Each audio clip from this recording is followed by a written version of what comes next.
Audiobook of Contrasting Identities, Navigating Identity Politics Conversations, Chapter 3, Intersectionality, the Nuance of Identity or the Oppression Olympics. Intersectionality, the Nuance of Identity or the Oppression Olympics. Assuming the shared experience of groups, such as gender or race, has been challenged by the concept of intersectionality.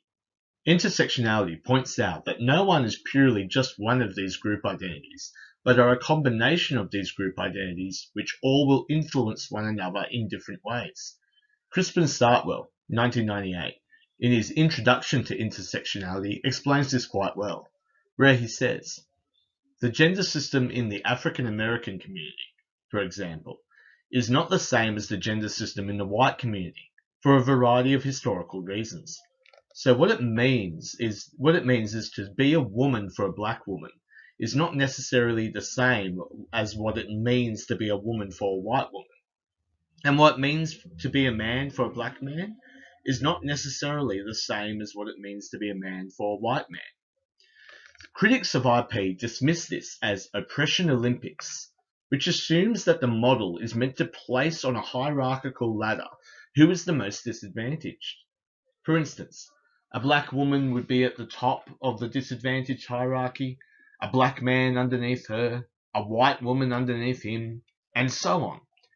This is a straw man of intersectionality as a concept, although I will concede that in the public application of intersectionality, it can give the appearance of oppression Olympics. This is especially the case in discussing privilege based on identity, which will be explored in Chapter 9. However, intersectionality can be used to address the very problem of competing against one another over who is more disadvantaged by highlighting that there are similarities as well as differences within groups. This is pointed out by Jane Nash, 2011, in her review of Ange Marie Hancock's Solidarity Politics for Millennials, A Guide to Ending the Oppression Olympics, where she mentions that the model of intersectionality revealed to homosexuals and African American women their shared experiences of fighting for marriage rights. This example also echoes contemporary IP regarding issues surrounding gender identity and sexuality. The acronym LGBTQIA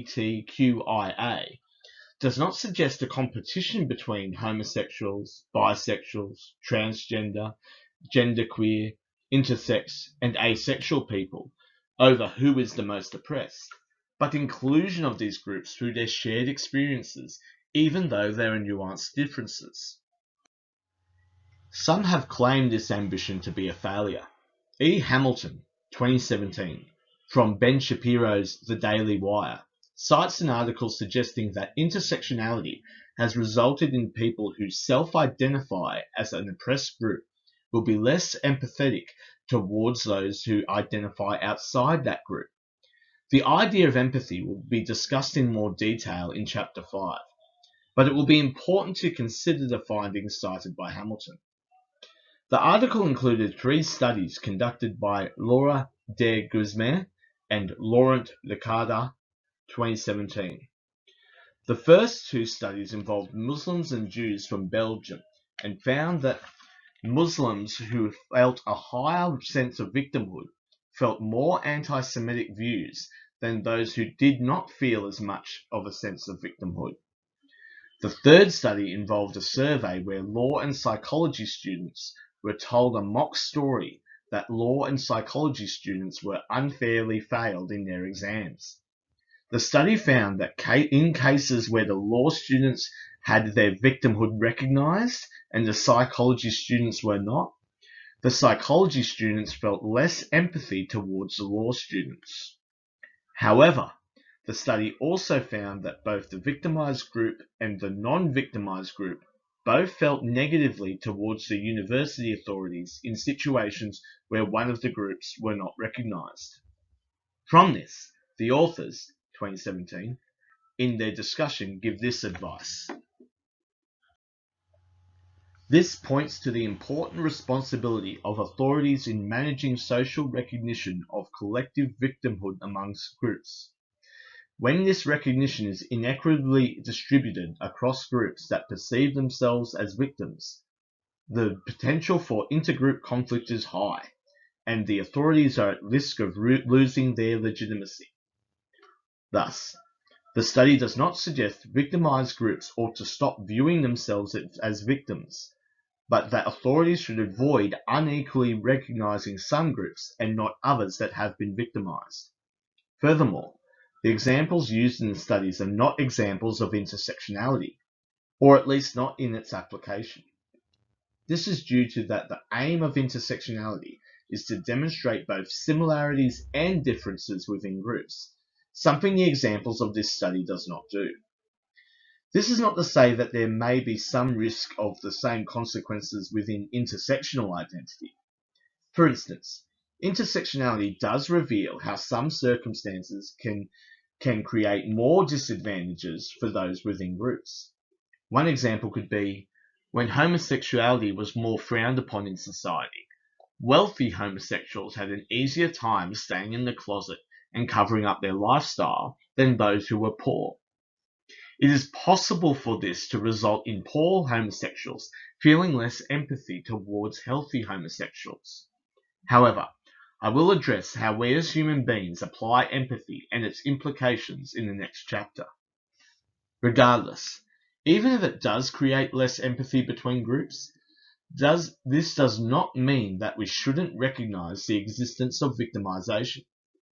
If it is true that one kind of disadvantage or oppression is being recognized and another is not, it is entirely legitimate to acknowledge such a fact. Contemporary IP critics such as Ben Shapiro has popularized the phrase, "the facts don't care about your feelings." This phrase is usually applied in cases where someone has apparently rejected a factual claim based on it being offensive or results in some emotional harm. So if this is the standard Shapiro wishes to be consistent, then he should reject the argument that we shouldn't acknowledge victimization because it makes us less empathetic. There is much that can be said about facts not caring about your feelings. Philosopher Ben Burgess, in his book, Give Them an Argument, Logic for the Left, 2019, explains that this stance risks confusing the distinction between facts and values. Burgess, 2019, mentions that the distinction was popularized by David Hume's is-ought problem, which is also described as Hume's law, HL. Burgess explains HL quite well, where he says, HL tells us is that a purely descriptive premise, i.e., a premise about relevant non-moral facts, can never give you a good reason to accept a normative conclusion, e.g., a conclusion about what someone should do, or about what actions are right and wrong, or what policies are just or unjust, unless the descriptive premise is combined with an explicit or implicit normative premise. An awareness of HL can clarify what is at issue regarding intersectionality and empathy.